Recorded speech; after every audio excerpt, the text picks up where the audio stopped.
Warning: our YouTube channel and its videos may contain scenes, language, and content that may not be appropriate for all audiences.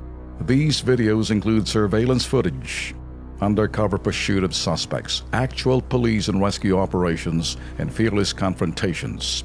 If you do not approve of the content, please do not watch our videos. If you wish to continue, we strongly advise that you proceed with caution. Viewers' discretion is advised.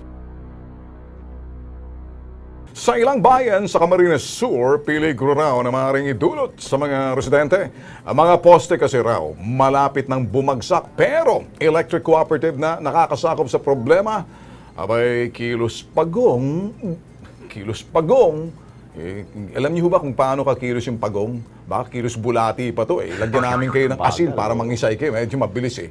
Sa pag-aksyon ng sumbong nila, buong detalye, alamin sa ating sumbong, KP Pramdi.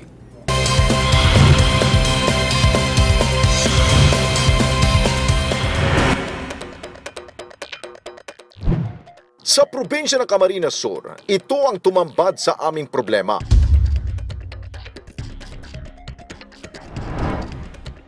Mga tumagilid na poste ng kuryente ang hindi pa rin binibigyan ng aksyon. Sa barangay Amogi sa bayan ng Goa, makikita ang isang nakatagilid na poste ng kuryente at ang mga live wire nakalaylay lang sa palayan.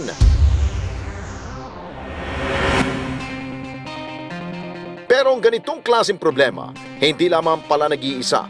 Sa patuloy namin pag-ikot sa probinsya ng Camsur, nakarating kami sa Zone 8 ng Barangay Salogon ng San Jose, Camarines Sur.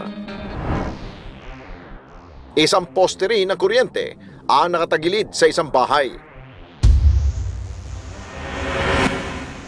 Ayon kay Aling Leticia Despi, ang may-ari ng apektadong bahay, noong Disyembre na nakarang taon pa raw, tumagilid ang nasabing poste. Kasi arin pa po yan nangyari na bagyo. Ano pong bagyo ito? Ano pong bagyo? Nina? O, Nina. December? December. Na-report din doon na po. Iyon, na-report ko na. Ano pong sabi kang kasoreko? Ano sabi sa kuya, kung may kung may wire na yung mga nasa likod kong harong, pwede di ang makuay ang kuya na. Yung poste na inilipat duman sa may bubong ko, na mahali. So, mga wire. Ngunit sa loob na 5 buwan, mukhang hindi pa rin inaksyonan ng Camarines Sur Electric Cooperative o Kasureco ang suliraning ito ni Aling Leticia. Kaya naman, nangangamba sila sa maaring pinsalang idulot nito sakaling tuloy na itong bumagsak. Kung nagbabagyo, nagpipitik sa bubong ko, dahil kami napapalagay. Sabi ko nga kung halimbawa magasgasan, di kami an ma-aksidente ka andyan sa kuyante, siyempre banggi. Siyempre magagasgasan yung wire.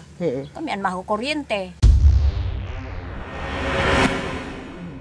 Nananawagan na sila sa pamunuan ng Camarines Sur Electric Cooperative na tuloy na itong alisin. Gusto ko talaga mahali na dahil kung magbagyo, baka bumagsak giraray sa bubong ko.